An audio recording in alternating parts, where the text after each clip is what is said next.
দিন না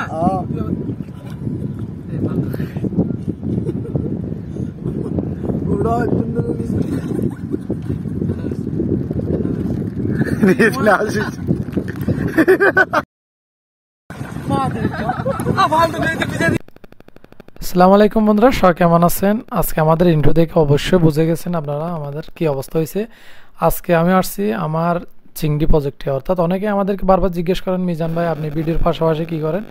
তো আপনাদের দোয়া ভালোবাসায় অনেক কিছু করা হয়। তো আজকে আপনাদেরকে দেখাবো আমাদের লবণাক্ত মাছের চিংড়ি প্রজেক্ট। এই যে এখন দেখতেছেন আমরা এখন নদীর পাশে, একদম বলতে গেলে নদীর পাশে আমরা চলে আসছি। দেখেন এই যে নদীর এপারে যেটা দেখতেছেন বেড়িবাঁধের এই সাইডে, এটা হচ্ছে আমাদের চিংড়ি মাছের প্রজেক্ট। এখানে বিভিন্ন রকম মাছ পাওয়া যায়, শুধু চিংড়ি বলে কোনো কথা নাই, অনেক ধরনের মাছই পাওয়া যায়।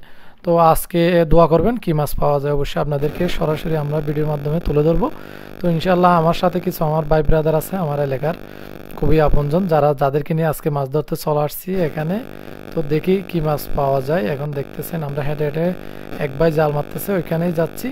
তো আমার অবস্থা তো আপনারা ভিডিওতে দেখছেন, শুরুতেই খুবই খারাপ অবস্থা হয়েছে, মাছ নাকি অনেকগুলো পড়ছে। তো ডাকতেছে, দেখি কি মাছ পড়ছে, আপনাদেরকে সরাসরি দেখাবো জালের মধ্যে কি মাছ পড়ছে। আমি কিন্তু তেমন ভালোভাবে জাল মারতে পারি না, তো যার কারণে আমার বাইকে মারতে দিছি জালটা। এই যে দেখেন জাল দিয়ে মাছ ধরতেছে আর আমি ভিডিও করতেছি এবং তাদেরকে কিছুটা হেল্প করতেছি, আর আপনাদেরকেও আমি ভিডিওর মাধ্যমে দেখানোর চেষ্টা করতেছি। অনেকে বলেন যে বারবার মিজান ভাই বাড়ির ব্লগগুলো না দিয়ে আমাদেরকে একটু বাইরের দৃশ্যগুলো, গ্রামের দৃশ্যগুলো একটু তুলে ধরেন। তো মূলত এটা মোবাইল দিয়ে করতেছি, ভিডিও কেমন হচ্ছে কিন্তু জানি না। দেখেন অনেক মাছ পড়ছে কিন্তু এই জালের মধ্যে। তো মাশাল্লাহ দেখতেছি মাছগুলো খুবই সুন্দর এবং অনেক মজার মাছগুলো। এগুলো কিন্তু টমেটো দিয়ে রান্না করলে একদম অন্যরকম হবে, কিন্তু তেমন কোনো তরকারি দেওয়া যাবে না, অনেক ভালো একটা মাছ। তো এগুলো কিন্তু লবণাক্ত পানিতে খুব বেশি পাওয়া যায়। তো দেখতেছেন আমি কিন্তু হেল্প করতেছি তাদেরকে একটু। তো কিন্তু আমার এই যে ছোটো ভাইটা আমাকে একদম পানির মধ্যে ফেলে দিয়েছিল, আমি তাকে বলছিলাম যে এই যে এটা বেড়িবাঁধটা একটু, এগুলো তো আমরা একটু ফাঁকা করে দিই, কারণ পানিগুলো যেন চলাচল করতে পারে, বেড়িবাঁধটা ভেঙে দিই। তো যার কারণে এদিক দিয়ে আমি পারতেছিলাম না, সে খুলে নিয়ে নাকি আমাকে পার করে দিচ্ছে, কিন্তু আমার খুবই খারাপ অবস্থা করে ফেলছে। আমার প্যান্টের মধ্যে মোবাইল ছিল, মোবাইল শুদ্ধ একটা ভিজে গেছে, ভাগ্য ভালো কিন্তু আমার অ্যান্ড্রয়েডটা আগে দিয়ে দিয়েছিলাম, একটা ছোটো মোবাইল ছিল, এটাও ভিজে গেছে। তো আজকে কিন্তু অনেক কিছু তুলে ধরবো আপনাদের মাঝে ইনশাল্লাহ। দেখি কি কি মাছ পাওয়া যায়। অনেকে এই যে দেখেন এই যে জাল দেখতেছেন, এটা দিয়ে ও এখানে মাছ ধরবে কিছুটা, আর আমরা কি জাল দিয়ে ও ধরতেছি মাছ, দেখা যাক। এই যে দেখেন, আর মূলত এখন বৃষ্টির সিজন, যার কারণে চারপাশে শুধু পানি আর পানি, গ্রামে একটু বেশি এরকম পানি আর পানি। দেখতেছেন জাল দিয়ে আমরা মাছ ধরতেছি। তো দেখা যাক আজকে কি কি মাছ পাওয়া যায়। গ্রামের দৃশ্যটা বিকেলবেলায়, এখন আমরা আছি বিকেলবেলায়, খুবই সুন্দর দেখাচ্ছে কিন্তু আমাদেরকে। এই যে ভিউগুলো দেখতেছেন, গ্রামের ভিউগুলো, এগুলো অনেক ভালো দেখাচ্ছে আজকে। তো মাশাল্লাহ আমরা অনেক মাছ পাইছি দেখা যাচ্ছে। তার আপনারা যদি দোয়া করেন তাহলে ইনশাল্লাহ সামনে আরও ভালো ভালো ব্লগ আপনাদেরকে উপহার দিব। অবশ্যই আপনাদেরকে পাশে থাকতে হবে, এবং আপনারা কীরকম ভিডিও দেখতে চান তা আমাদেরকে কমেন্ট বক্সে জানাবেন। ইনশাল্লাহ আমরা সেগুলো আপনাদেরকে ভিডিওগুলো ধারণ করে দেখানোর চেষ্টা করব। তো দেখি আজকে কিন্তু আমরা 3-4 জন আসছি, কীরকম মাছ পাওয়া যায় সব কিছু কিন্তু আপনাদের এই বারবার এই মাছগুলো একটু বেশি পড়তেছে এখানে। চিংড়ি প্রজেক্ট মূলত, কিন্তু চিংড়ি খুবই কম দেখাচ্ছে।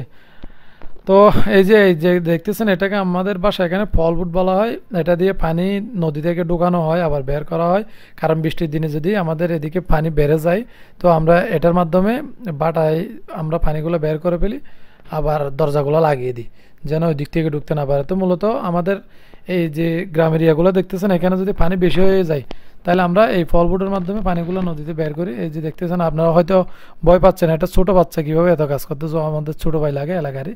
দেখতেছেন এখন সে জাল চেক করতেছে, ভেতরে একটা জাল আছে, ওই জালটা চেক করতেছে আছে কিনা, নয় ডুব দিবে। এটা নদী, একদম আমাদের বড় একটা নদী আছে আমাদের গ্রামের, এই নদীটা হচ্ছে এটা, যেখানে আমাদের গ্রামে পানি ঢুকলে এগুলো বের করে এই দিক দিয়ে। এই যে বড় নদী, বিশাল নদী, একা ডুব মারতেছে, আমারও ভয় লাগতেছে কিন্তু। দেখেন বিশাল নদী। তো আজকে কি মাছ পাইছি আপনাদেরকে দেখাবো। তো অবশ্যই অনেকগুলো পাইছি, যা পাইছি শুকরিয়া। তো মূলত পানি বেশির কারণে মাছগুলো ধরতে একটু কষ্ট হয়েছে এবং বেশি মাছও ধরতে পারি নাই। মূলত এই যে যা পাইছি তা আলহামদুলিল্লাহ। এই যে মাছগুলো, এই মাছগুলো পাওয়া হয়েছে দেখেন, ছোট ছোট। এই যে কয়েকটা চিংড়িও পাইছি। পানি বেশি, তো আমরা বেশিক্ষণ জাল মারি নাই, যে একটু কষ্ট হচ্ছে এজন্য তো বেশিক্ষণ মারি নাই, 10-15-20 মিনিট মতো জাল দিয়ে মাছগুলো ধরা হয়েছে। কে তোমরা কি দিয়ে খাচ্ছ? মাছ নিয়ে আসছি তোমাদের জন্য, তোমরা শুটকি দিয়ে খেতে বসে গেছো। ছোটন কি দিয়ে খাচ্ছ তোমরা? দেখি ছোটন সাকিব খাবার খেতে বসে গেছে কিন্তু আজকে। এখানে ভালো কিছু দেখা যাচ্ছে না, তারা একটু খাওয়া বন্ধ করে দিয়েছে ক্যামেরা থেকে অনেকদিন পর, ভয় পাইছে হয়তো। আর এখানে শুকনো এই যে শুকনো ভাজা কি মাছগুলো নিয়ে আসছে, অনেক কম হচ্ছে, এখনো রেডি করতে পারো নাই? রান্না তো এখনো নেই, রান্নার জন্য কি কিনেছ?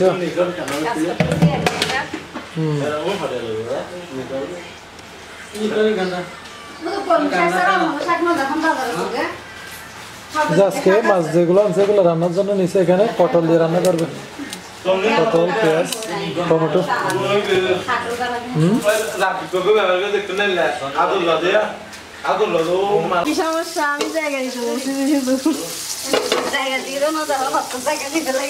তুমি গলা লাগা দিন ডাল দিয়ে গাবলা নিয়ে যাচ্ছে যে ডাল এবার না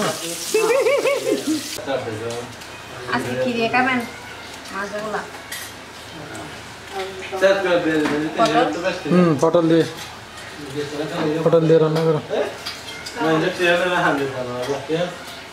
আমি আগে পটলগুলো ছাড়াই নি,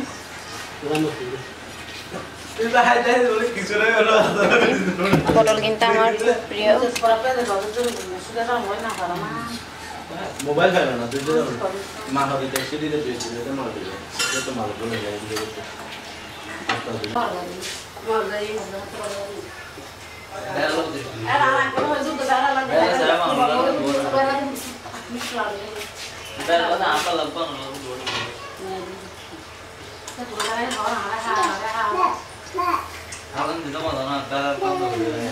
নিচে সব নিচে নহতাই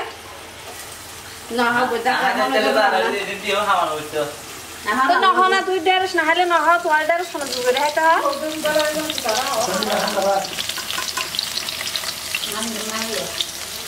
নাহারে কেলা দুবে রে হাত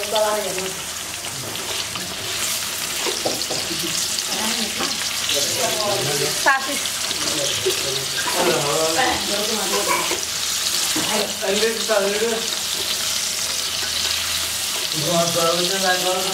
পটলগুলো তেলের মধ্যে ভেজে নিচ্ছি আমি, বাজি একটু জায়গা নেই।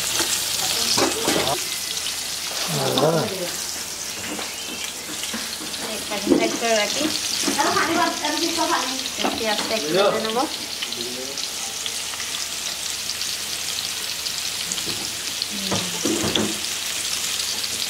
জগা মিশে দিয়ে রান্নার জগা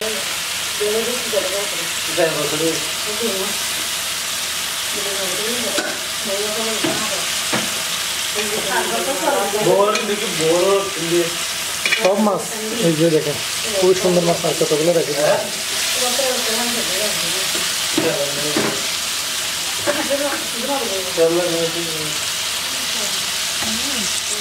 সুন্দর বিরিয়ানি যায় কিছু